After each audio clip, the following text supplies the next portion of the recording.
Clint Eastwood threatened to sue me if I took his bid. Yeah, Clint, that worked out well, didn't it? Yeah.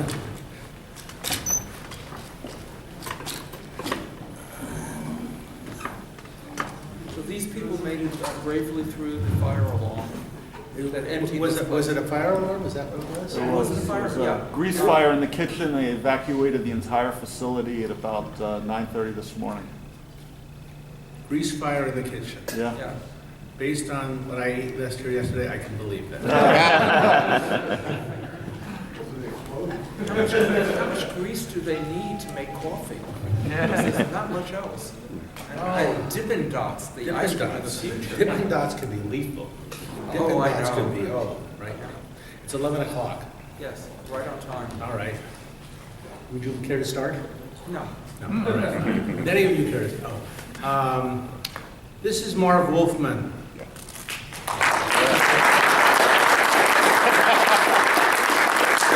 And this is Jack Evanier. And that's about it. All right, Marv. Yes, sir. We're going to take turns asking each other questions, and then later you can take turns asking each of us questions. Yes. And at some point we'll find out something about someone, for God's sake. I doubt it. We're pretty good at keeping things vague. Okay. Marv, how many years have you been in the comic book industry? This December will be 50 years. Wow.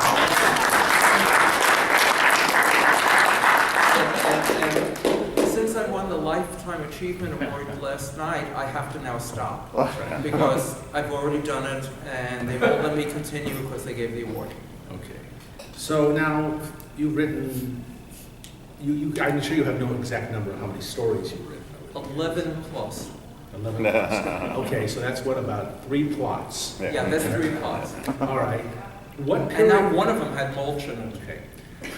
Leaving aside the issue of money, which I know is always difficult to know, at what period in your career were you the happiest in the industry?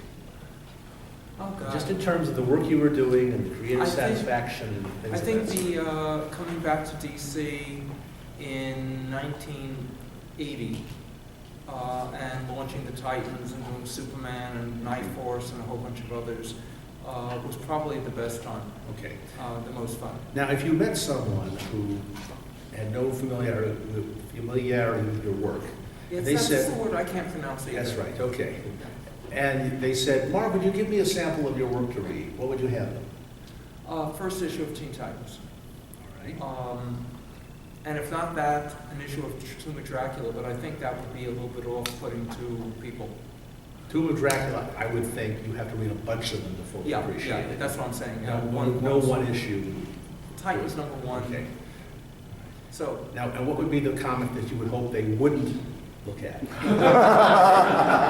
that, you know. I wrote 2 issues of Captain Marvel, which may be the worst things ever written on the face of the planet. And it was drawn by Wayne Boring, who was a Superman artist I really liked. And I don't think I wrote it in English. What went wrong? Everything that could possibly go wrong. Wayne had never worked Marvel style, and therefore did not know how to work from a plot. My dialogue, well, you can call it dialogue only because that's what technically it was, but it wasn't much of anything. It was awful on every level, and it got me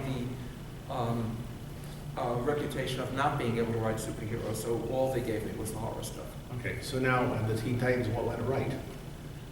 Well, it's, let's see, that's 13 years later. All right, so you felt you were a better writer. I certainly hope so. And I understood how to put characters together and did it slowly. Would the Do I get to embarrass you sometimes? yes, we'll go through these. Okay. Then would not the presence of George Perez as artist on Teen Titans have made a major difference also? It did. It's the same type of difference that, say, Gene Coolman did on Dracula. Gene's artwork, because of the incredible realistic, almost photographic, but not really nature of his work, actually taught me how to write. By the time George and I got together, we were both good professionals. So we worked as a team, unlike any other team that I had ever been part of, much more so than even Eugene, because George and I would sit down together. We were friends as well as everything, and his artwork allowed me to write any type of story I could think of, because he could draw anything I wanted. And the two of us together clicked in ways that didn't happen with anyone else. All right, Okay, that's your turn. so a lot of people know you primarily from your Yuma Comics, the Hanna-Barbera stuff, Gru. How did you get into that side of things? And I know that you did Disney stuff and the other H&B stuff. How did you get into that? Because the general thing of people our age was to go into superheroes. So what made you move into that direction? Well, I'm like you. I grew up in Los Angeles. You grew up in New York. Yeah. And you thought I could have a career in comics. I never did. I got into comics kind of by accident. I loved comic books, and if I had been in New York, I would have been up in the DC offices all the time, like you were, Yeah. harassing Julia Schwartz. Annoying them and just making until they, them- yeah. Yes, and things like that. But I thought you couldn't work for comics if you didn't live in New York, which in the days before FedEx and modems and email was somewhat true. There were exceptions, but it's true. And for some reason, I did not dawn on me that Gold Key comics, all the Disney comics and the Warner Bros. Comics, were produced out of Los Angeles. So I just thought, well, I love comic books, but I'm not going to work in them. I'll write other things. I'll write TV shows, and I'll write, movies or whatever's in there's plenty of writing work in Los Angeles. And I got asked by editors in New York to write scripts for them. And then I met this guy named Kirby, Jack Kirby, who, yeah, he's a short guy. Okay. Yeah, talks with his hands a lot. And he said I want you to be my assistant, and of course, you don't say no to that. And then I got offered working on the Disney comics. I got offered work on those, and I just, you do what comes along.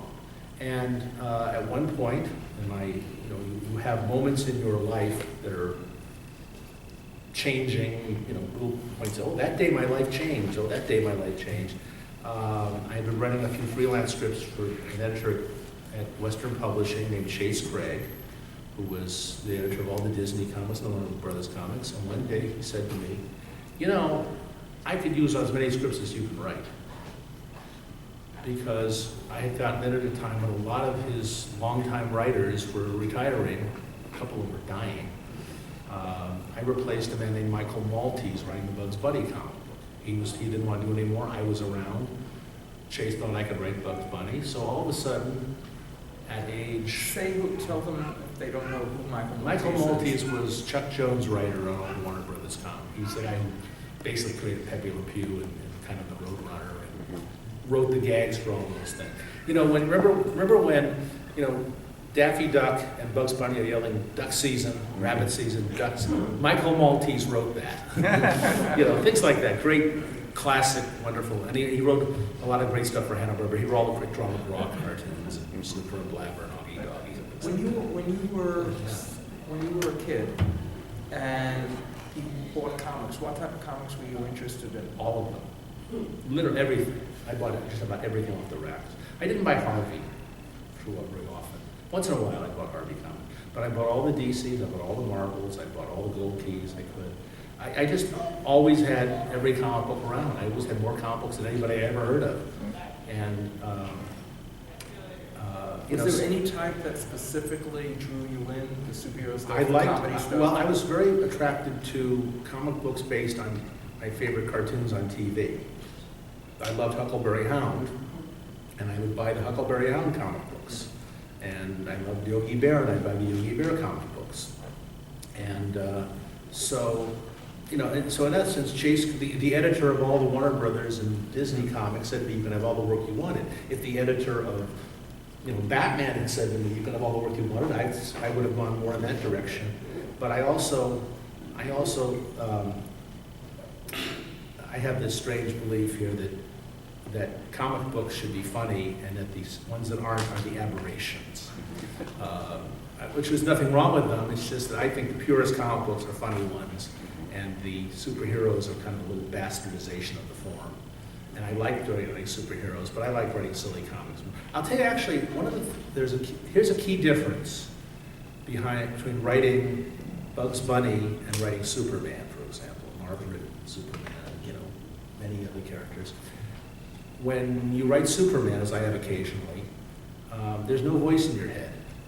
I mean, you don't necessarily hear George Reeves' voice or Christopher Reeve's voice or anyone in particular. And Superman in dramatic form has had 80 different voices over the years. When you write Bugs Bunny, there's one voice in your head. It's either Mel Blanc or somebody imitating Mel Blanc. So I would sit there, when I was writing the Yogi Bear comic books, I'm hearing Dawes Butler doing Yogi Bear. And I was friends with Dawes Butler, and I would take the comic books over to him, and he would read them aloud as Yogi Bear. And he'd say, oh, that's how Yogi talked. Yeah, you captured Yogi's rhythm there. And I believe, I don't know if it's true, that when you read a Bugs Bunny comic book, as some of you may have, you're hearing Mel Blanc. You're imagining Mel Blanc's voice reading those things. When you read a Batman comic, you're probably not imagining any of the voices that Batman has had. You're probably not imagining Adam West reading it, or Kevin Conroy, or anyone else whose voice you might be familiar with. It is interesting, because when last year I did a Daffy Duck, and it's exactly that. I heard how Daffy sounded through the Mel Blanc material, and I was able to capture that, or go after that, because it was a singular voice. Where I differ from you, since this is a conversation, Yes. Is that, yes, Superman doesn't have any outside voice that I connect to, but what happens is I hear his voice absolutely the way I think the character should be. So I'm working off of my interpretation of what this character is, and not basing it on the cartoon versions or any of the multiple film versions or anything else. So I have my own view of it, which comes sort of from the original 1938 to 1941 Supermans. Okay, but the readers are not necessarily applying that voice, whereas when they read Bugs Bunny, they are supplying. Yes, no, absolutely, and I hadn't thought of that but yes, when I did the Daffy, absolutely everyone's voice in it was the voice from the cartoon show. I mean, I kind of grew up wanting to be Rob Petrie. I wanted to trip over footsteps. The first time I met Dick Van Dyke, the first time I met Dick Van Dyke, I went to a filming of the Dick Van Dyke Show when I was about 12 years old. And I met him casually there. And I saw Mary Tyler Moore. I was 12, 13 years old. And Mary Tyler Moore was the most beautiful thing I'd ever seen on my animal, vegetable, and it's just, you just look at this one. And it wasn't just that it was the first time I had seen her in person, it was the first time I'd seen her in color. Right. She was 3 feet from me, 4 feet from me, and I just was going, want to be near, want to be around these things. And then years later, I was in an elevator at NBC, and Dick Van Dyke. I've since become good friends with Dick Van Dyke, but at this point it was like, my God, it's Dick Van Dyke. And I'm get in this elevator, and I think I have to say something to this man.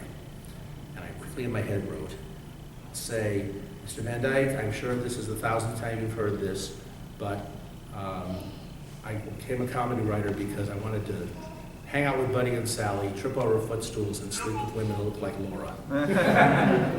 And I started this speech. I said, Mr. Van Dyke, excuse me, I'm sure this is the 1,000th time you've heard this, but he said, you became a comedy writer because you wanted to hang out with Buddy and Sally, trip over footstools, and sleep with women who look like Laura.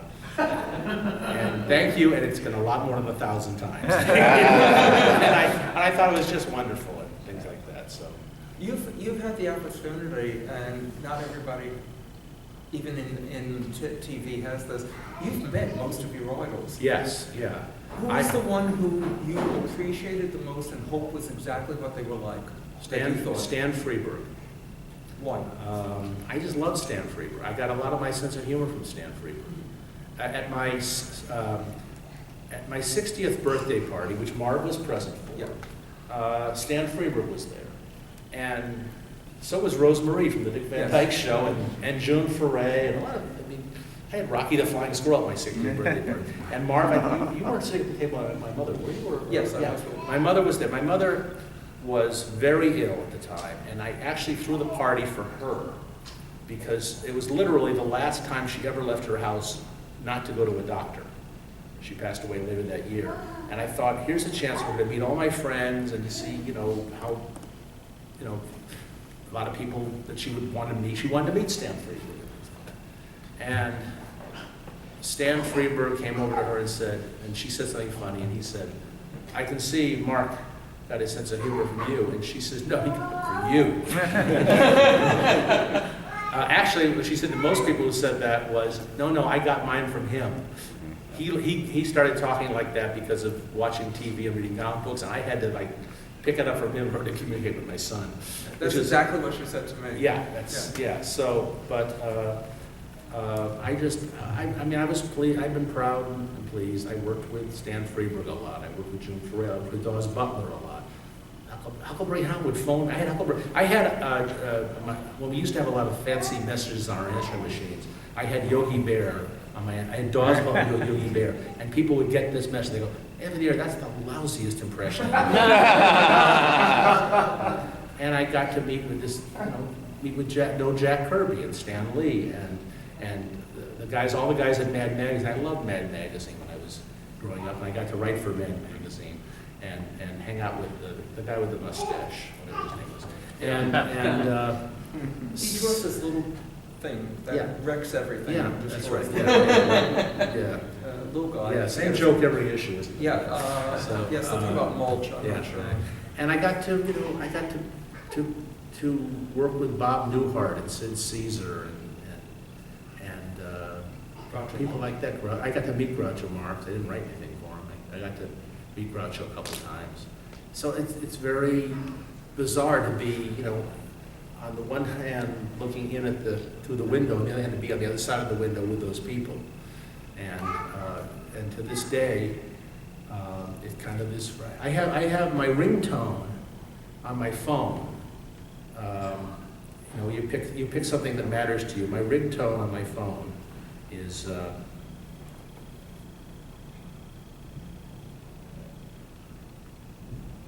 The world waits with bated breath.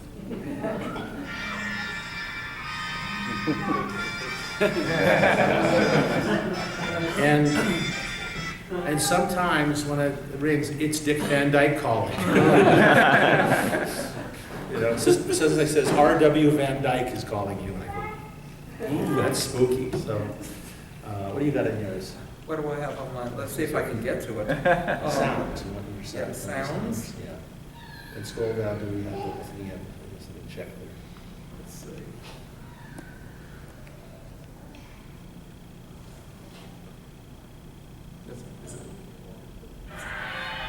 Can you hear it? Yes.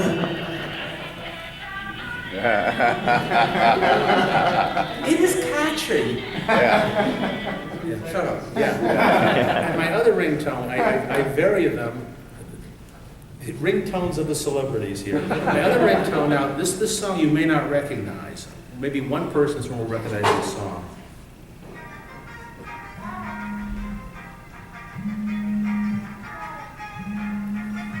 Anybody recognize the song? This is the original Laurel and Hardy theme song before they had the Cuckoo song.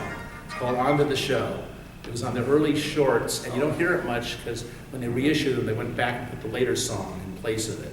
But it's my favorite little happy tune. You cannot be unhappy when you listen to that tune. And I love Laurel and Hardy Passionate, which is one of my bondings with Dick Van Dyke. Right.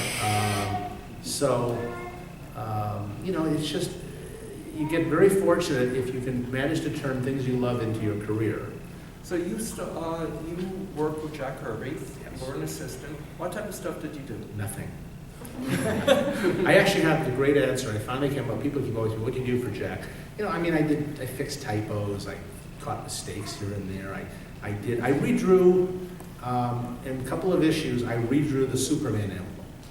When Jack was drawing Jimmy Olsen, the only thing in the world that I ever drew better than Jack Kirby was Superman's emblem. I drew a great Superman emblem. And I signed Jack's name too for some things. And I wrote one page in an issue of Mr. Miracle. And I wrote a couple of the ghost stories that he drew over the years there. And I just helped him out.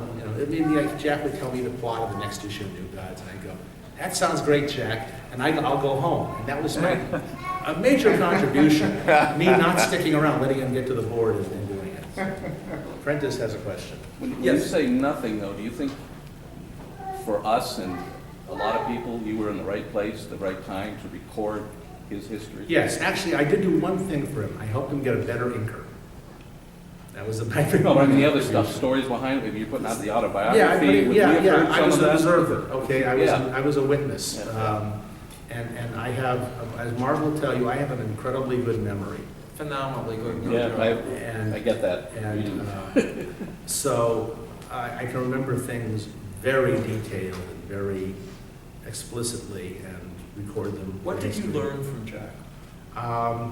There was one day when I looked at Jack and I said to myself, you're never going to have the awesome powers of creativity of this man to be able to write and draw like him. But it might be possible to work that hard. Jack was a very, very hard worker. He spent tons of time, even when he knew the work would be damaged or plagiarized or somehow down the line he would be cheated out of credit or whatever money, or the artwork would be badly inked or colored. He still gave it 110% on everything he did. And he took pride in the finished work as it left him. He would, Jack would sit down at the drawing table every day about 1 o'clock. He worked nights for the most part. And at 1 o'clock he'd sit down, and here's a pile of blank paper, and here's some pencils, and here's an eraser. In other words, basically nothing. And at the end of the day, he would have created 3 pages, which would feed his family, and he'd have a pride of authorship to that. And you have to have a certain ability to be happy with that. Not happy, I mean, you can be happy when you put it out, everybody comes up to you and says, oh, you did a great story. But you have to be able to be happy doing the work if that doesn't happen. Or if it doesn't come out the way you want finally, because you can't control the way it's printed or distributed or whatever either. So you have to have a certain sense of, you know, if you aren't a writer, probably a lot of people in this room are, but if you aren't a writer, there's times when you finish a Sudoku puzzle or a crossword puzzle, and you're really satisfied you did it. You go, wow, I did something. You have to have that same kind of feeling of satisfaction when you write something or draw something. When you talk about Jack's creativity, I remember I used to go to his house myself, sometimes Len Wein, sometimes some other people there. Would go to his house in New York when he was living there. And after Roz made us eat a sandwich, so always make sure that you've eaten something, we'd go down to his studio, and I at one point had a character that I created that I was going to try and do. This is before I became a professional, for my fanzines. And he asked this kid, treating us just like we were full-time professionals and everything else and adults. What are you doing? And I said, I came up with this character for my fanzine. He said, tell me about it.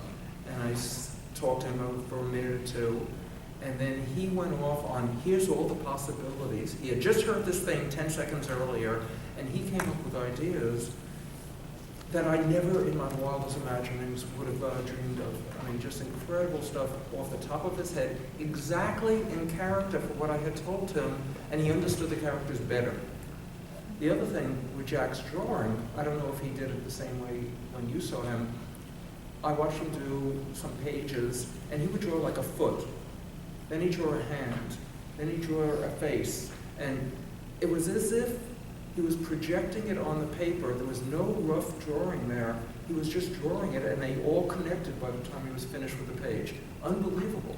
But when I watched him, usually what it was is he started in the upper left-hand corner, and it's like he was tracing a drawing that was already there and only he could see. Yeah. And one of the interesting things about Jack was no rough pencils. He erased somewhat. He didn't erase a lot, but he would sometimes erase an entire panel. And it was never because the drawing was bad. It was always because it was wrong. I got the wrong angle. I got the wrong. I can make that scene more powerful. I can make it more punchier. But never because he went, oh, I didn't draw that well. It was because, and he would do it over and over till he was happy. One time, Jack was drawing Jimmy Olsen, and he drew a pose of Superman flying like this right out at the reader, and being, occasionally, when you're that age, I was 17 at 18. Occasionally, you say something really classless and snotty and rude. You just do that because you haven't learned social graces. And I said, "Oh, you're using that pose again." And Jack looked at me like, "What?" I said, "You use that pose a lot." And I happened to have, he had a pile of old comics, and I pulled out a Fantastic Four. I said, "See, Human Torch is in the same pose." Jack took the eraser, took the entire panel out immediately, and redrew it from a different angle, and never did that pose again the rest of his life. He used it a couple times, and that was Jack. There was nothing wrong with the drawing at all. It was just, whoa, I repeated myself, take it out. Jack did not repeat himself. Yeah. So Jack taught me an awful lot, not only about comics, but about being a human being, about being decent to people, about being humble. Jack had the ability to say, "I think I'm the best artist in the business," in a way that was modest. And he was not confident. I said some stories about this yesterday on a Kirby panel, so I won't repeat a lot of it.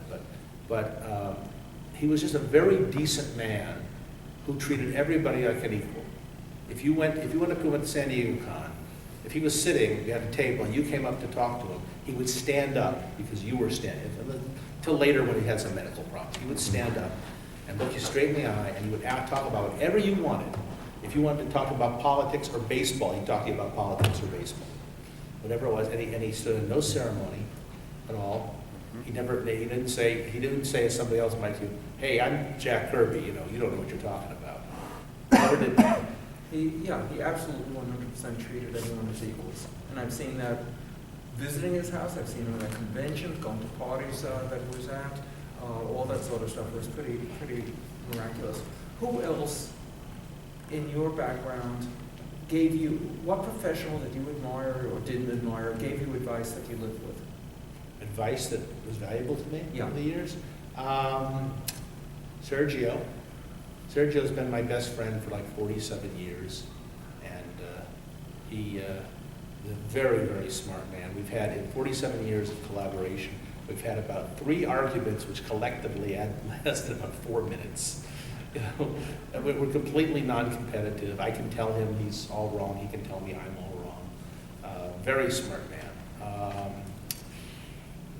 Freeberg, to some extent. Actually, one of the people, here's a name that some of you may not know, Lee Mendelson.